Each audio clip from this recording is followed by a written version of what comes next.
بسم اللہ الرحمن الرحیم۔ آج میں بات کروں گا فیڈرل بورڈ کے اردو کے نصاب کی پہلی کہانی اپنی مدد آپ پہ۔ سر سید احمد خان نے یہ کہانی لکھی ہے، اور سر سید احمد خان نے یہ کہانی ان حالات میں لکھی تھی جب 1857 کی جنگ کے بعد مسلمانوں کا کوئی پرسان حال نہیں تھا، کیونکہ یہ جو 1857 کی جنگ تھی یہ ہندو اور مسلمانوں نے مل کے لڑی تھی، اور انگریزوں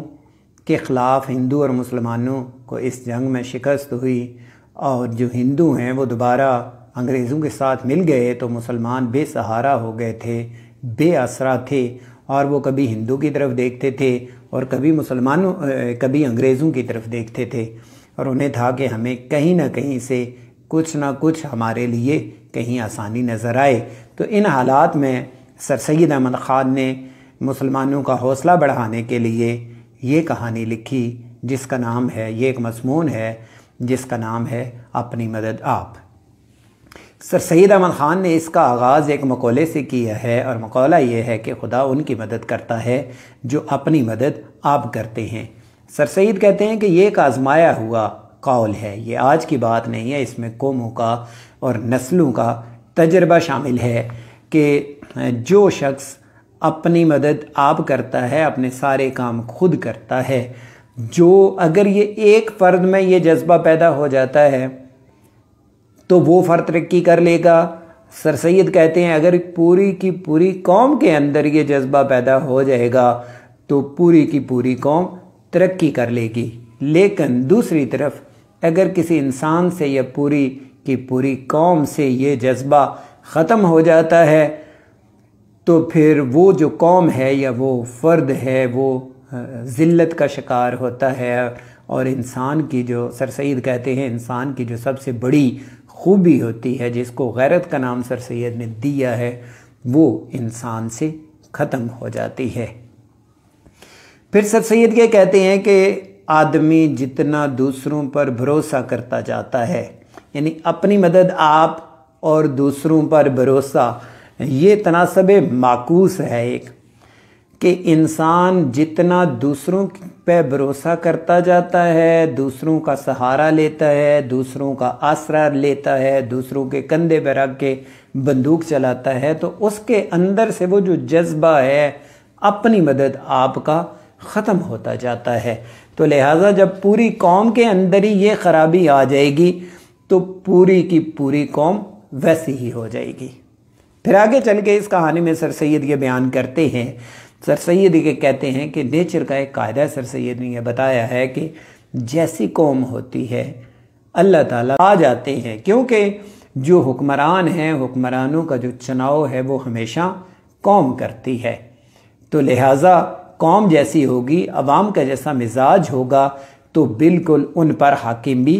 اسی طرح کے مسلط کر دیے جائیں گے۔ آگے چل کے اس کہانی میں اس مضمون میں سر سید احمد خان نے قوم کی ترقی کے 4 اصول بتا دیے کہ کون سے ایسے 4 اصول ہیں جن پہ عمل کر کے ایک قوم بنتی ہے، یا ایک قوم ترقی کر سکتی ہے، یا ایک انسان ترقی کر سکتا ہے۔ تو سر سید کہتے ہیں کہ جو قوم ہے وہ 4 شخصی حالتوں کا مجموعہ ہے۔ 4 شخصی محنت سے مراد یہ ہے کہ ہر شخص کو محنت کرنا ہوگی، یہ نہیں ہے کہ ایک بندہ کمانے والا ہے تو 10 کھانے والے ہیں، نہیں، بلکہ شخصی محنت، ہر شخص اپنی جگہ پہ محنت کرے گا۔ سر سید کہتے ہیں کہ جو قوم کی ترقی یافتہ قوموں کی جو دوسری خوبی ہے وہ شخصی عزت ہے، کہ ہر انسان کو اپنی عزت کا خیال ہوگا، اپنی عزت کا پاس ہوگا، کہ انسان کوئی بھی ایسا کام نہ کرے جس سے اس کی عزت جاتی رہے۔ پھر تیسری چیز سر سید نے یہ بتایا کہ شخصی ایمانداری، کہ ہر شخص کے اندر ایمانداری آ جائے گی، جب ہر انسان ایماندار ہوگا تو قوم ترقی کر لے گی۔ اور چوتھی چیز سر سید نے بڑی اہم بتائی ہے، اور وہ ہے شخصی ہمدردی، کہ ہر انسان دوسرے کا ہمدرد ہوگا۔ یہاں پہ میں ایک بات میں کرتا چلوں،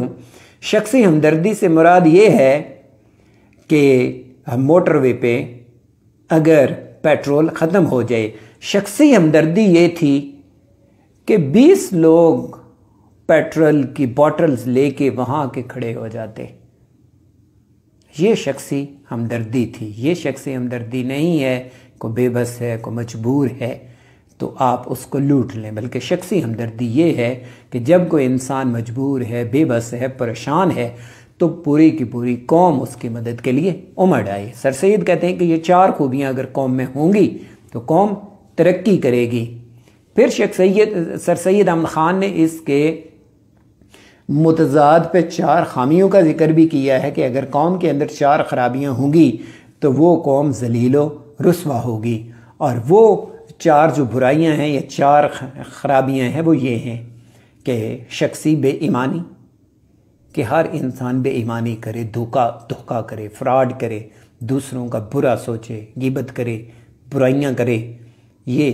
پہلی خرابی ہے قوم کے برباد ہونے کی۔ اگر قوم میں یہ خرابی آ گئی تو قوم گئی۔ دوسری چیز سر سید نے یہ کہی ہے کہ وہ شخصی خود غرضی ہے، کہ ہر انسان خود غرض ہو، ہر انسان صرف اپنا مطلب سوچے، اپنے مطلب کی بات کرے گا تو پھر قوم ترقی نہیں کرے گی۔ پھر تیسری چیز سر سید نے بتائی کہ شخصی سستی، کہ اگر انسانوں میں سستی آ جائے، انسان یہ سوچے ٹھیک ابھی یہ کام میں کل کروں گا، بجلی کا بل آ گیا، بل رکھ دیا، اب اس انتظار میں بیٹھ گئے ہیں کہ آخری تاریخ آئے گی تو پھر بل جمع کروائیں گے، ایگزام کے لیے، امتحان کے لیے داخلہ بھجوا دیا ہے، اب انتظار کیا جا رہا ہے، ٹھیک ہے جب ڈیٹ شیٹ آئے گی تو پھر میں پڑھ لوں گا۔ یہ شخصی سستی ہے، اپنے کاموں کو آخر تک لے جانا۔ جب کسی قوم کے اندر یہ خرابی آ جائے کہ وہ ہر کام کو آخری تاریخ پہ جا کے کرتا ہے تو سر سید نے کہا کہ پھر ایسی قوم کے ذلیل ہونے میں کوئی شک نہیں رہ جاتا۔ اور آخری چیز سر سید نے اس کہانی میں یہ بتائی، آخری برائی وہ شخصی بے عزتی ہے، کہ انسان کو بے عزتی کی پرواہ نہ ہو، اس کو جتنا مرضی بے عزت کرتے جائیں، لیکن اس نے جس طرح طلباء کے اندر ہوتا ہے کہ ایک ٹیچر نے سبق دیا، اب سٹوڈنٹ نے وہ سبق یاد نہیں کیا، ٹیچر نے، استاد نے اسے کھڑا کر دیا کلاس میں، ڈانٹ ڈپٹ کر دی، اس کے بعد بٹھا دیا، اگلے دن پھر وہی صورتحال، اسے اگلے دن وہی صورتحال، یعنی اس کو احساس ہی نہ ہو کہ میں نے سبق نہیں یاد کیا اور ٹیچر نے مجھے برا بھلا کہا ہے۔ تو اس کا مطلب ہے کہ اس کے اندر وہ جو شخصی بے عزتی ہے وہ چیز شامل ہو چکی ہے کہ اس کو اپنی عزت کا کوئی پاس نہیں۔ یہ 4 خوبیاں سر سید نے قوم کے بننے کے لیے بتائیں اور 4 ہی خرابیاں سر سید نے قوم کے بگڑنے کے لیے بتائیں۔ پھر آگے سر سید یہ کہتے ہیں کہ جو ہم لوگ ہیں، انسان، مسلمان، کیونکہ یہاں پر یہ جو مضمون ہے یہ مسلمانوں کے لیے لکھا گیا، مسلمانوں کی اصلاح کے لیے لکھا گیا، مسلمانوں کے فائدے کے لیے لکھا گیا، تو سر سید یہ کہتے ہیں کہ ہم لوگ اس انتظار میں رہتے ہیں کہ ہمیں کوئی خضر ملے۔ یہاں پر خضر سے مراد بیرونی طاقت ہے، سر سید خضر سے مراد کوئی معجزہ ہے، خضر سے مراد کوئی غیبی مدد ہے، کہ ہر انسان اس آس پہ رہتا ہے، اس تاڑ پہ رہتا ہے کہ بس اس کی زندگی میں کوئی معجزہ ہو جائے اور وہ راتوں رات امیر ہو جائے، وہ چائے والے کی طرح وہ بھی ایک اچانک ہی کوئی بڑا آدمی بن جائیں۔ حالانکہ یہ جو معجزات ہیں یہ روز نہیں ہوتے، معجزے تو کبھی کبھی ہوتے ہیں۔ مثلا میرے اپنے تعلیمی کیریئر میں یہ پہلا موقع ہے کہ جب بغیر امتحان کے طلباء کو پاس کر لیا گیا، اب یہ معجزہ ہو گیا۔ یہ تو ہر دفعہ تو یہ معجزہ نہیں ہوتا، لیکن من حیث القوم ہمارا یہ مزاج بن چکا ہے کہ ہم معجزات کے انتظار میں رہتے ہیں، ہم غیبی مدد کے انتظار میں ہوتے ہیں۔ تو سر سید نے اس چیز کو ایک جملے میں واضح کیا کہ یہ ہماری خرابی ہے کہ ہم خضر کے انتظار میں رہتے ہیں، یعنی خضر سے مراد حضرت خضر علیہ السلام ہے، تاکہ ہمیں کوئی غیب سے کوئی ہماری مدد کرنے آ جائے۔ ہمارے جو طالب علم ہیں وہ بھی اسی انتظار میں رہتے ہیں کہ کیا پتہ پیپر آسان ہو جائے، کیا پتہ کوئی جاننے والا ایگزامینر آ جائے، کیا پتہ ہے کوئی آگے پیچھے کوئی اسٹوڈنٹ جو بیٹھا ہوگا طالب علم وہ مجھے نقل کروا دے گا۔ تو یہ معجزات ہیں جن کے انتظار میں ایک طالب علم بیٹھا رہتا ہے اور وہ پڑھتا نہیں ہے۔ تو سر سید یہ کہتے ہیں کہ جس قوم کے اندر یہ صورتحال پیدا ہو جائے اور وہ معجزات کے انتظار میں بیٹھ جائے اور وہ اپنی مدد آپ نہ کرے گی تو پھر ایسی قوم ذلیل و رسوا ہو سکتی ہے۔ پھر یہاں پہ سر سید نے ایک اور چیز بھی بتائی۔ سر سید نے یہ کہا کہ اصل غلام وہ نہیں ہوتا جس کو کوئی اپنا نوکر بنا لیتا ہے، خرید لیتا ہے، وہ اصل غلام نہیں ہے۔ سر سید یہ کہتے ہیں کہ اصل غلام وہ ہے جو اپنی خواہشات کا غلام ہے، جو اپنی بری عادات کا غلام ہے، جو اپنی بری عادات جس کے اندر وہ جو سستی ہے، کاہلی ہے، اس طرح کی بری عادات جس کے اندر پیدا ہو چکی ہیں اور وہ ان کو نہیں چھوڑتا، تو اصل غلام وہ ہے۔ پھر یہاں پہ سر سید نے کچھ مثالیں بھی دے دیں۔ یہاں پہ سر سید نے جان سٹیورٹ کا ذکر کیا ہے کہ جان سٹیورٹ یہ کہتا ہے کہ قوم کے مزاج کا اور حکومت کے مزاج پہ وہ بات یہ کرتا ہے کہ حکومت کیسی بھی ہو، بد مزاج ہو، نکمی ہو، ناکارہ ہو، نہ سمجھ ہو، نہ تجربہ کار ہو، لیکن اگر اس کی عوام اچھی ہے، اس کی عوام کے اندر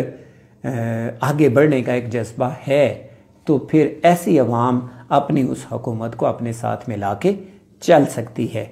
اس کے علاوہ سر سید نے ایک اور بڑی خاص بات یہ بتائی، اس میں ایک خاص نقطہ سر سید احمد خان نے یہ بتایا کہ بعض اوقات انسان یا ہم لوگ یہ چاہتے ہیں کہ ہم کسی برائی کو بیرونی کوشش سے ختم کر دیں۔ وہ اردو کا ایک شعر ہے کہ بدلنی ہے تو میں بدلو، نظام میں کشی بدلو، بدلنی ہے تو میں بدلو، نظام میں کشی بدلو، وگرنہ ساغر و مینا بدلنے سے کیا ہوگا۔ کہ نظام میں کشی کو بدلیں گے تو تبدیلی آئے گی۔ اگر ہم صرف پیالے بدل دیں، جگہ بدل دیں اور اس برائی کو ہم نہ بدلیں، وہ جو برائی ہے جو ایک قوم کے اندر موجود ہے تو وہ برائی جا کے کہیں اور جنم لے لے گی۔ اگر آپ نے غلام عباس کا افسانہ آنندی پڑھا ہو تو آنندی میں یہی چیز بتائی گئی ہے کہ ایک برائی کو ختم کرنے کی منصوبہ بندی کی جاتی ہے، کمیٹی والے بیٹھتے ہیں، اس برائی کو ختم کرنا چاہتے ہیں، تو وہ یہ کہتے ہیں کہ اس برائی کو یہاں سے اٹھا کے فلاں جگہ پہ جا کے رکھو۔ اب اس برائی کو ایک جگہ سے اٹھاتے ہیں، دوسری جگہ پہ جا کے رکھ آتے ہیں، اور کرتے کرتے لوگ آہستہ آہستہ اس جگہ پہ پہنچنے لگ جاتے ہیں، اور وہ برائی اتنی ہی شدت سے بلکہ اس سے زیادہ شدت سے وہاں جا کے وہ بڑھتی ہے، پھلتی ہے، پھول جاتی ہے۔ تو سر سید کہتے ہیں کہ کسی بھی برائی کو ختم کرنے کا طریقہ یہ ہے کہ اس برائی کو اندر سے ختم کیا جائے۔ اس کو اگر آپ بیرونی کوشش سے یا باہر کی کہانی کے آخر پہ سر سید احمد خان نے لارڈ بیکن کے کچھ اقوال کا ذکر کیا ہے، تو جو لارڈ بیکن ہے اس نے دو چیزوں پہ بڑا زور دیا ہے۔ اس نے یہ کہا ہے کہ علم کے بجائے عمل انسان کی تقدیر کو بدلتا ہے۔ کسی انسان کی خوبی اس کا علم نہیں بلکہ اس کا عمل ہے، اور دوسرا اس کی سوانح عمری کے بجائے اس کی جو زندگی ہے، اس کا جو چال چلن ہے، وہ انسان کی اصل پہچان ہے کہ ہم اس کے سوانح عمری یا اس کی زندگی کے حالات اور واقعات کو نہ پڑھیں، بلکہ اس نے اپنی زندگی میں جو کارنامے سر انجام دیے ہیں وہ ہمارے لیے وہ زیادہ مقام رکھتے ہیں، اور وہ جو اس کے کارنامے ہیں وہ ہمارے لیے زیادہ قابل ادب ہیں۔ تو یہ تھی ہماری اردو کی پہلی کہانی، جس کا میں نے مختصر سا خلاصہ آپ کے سامنے میں نے رکھا ہے۔ تو انشاءاللہ اگلے لیکچر میں پھر میں دوسری بات کروں گا، تو تب تک کے لیے خدا حافظ۔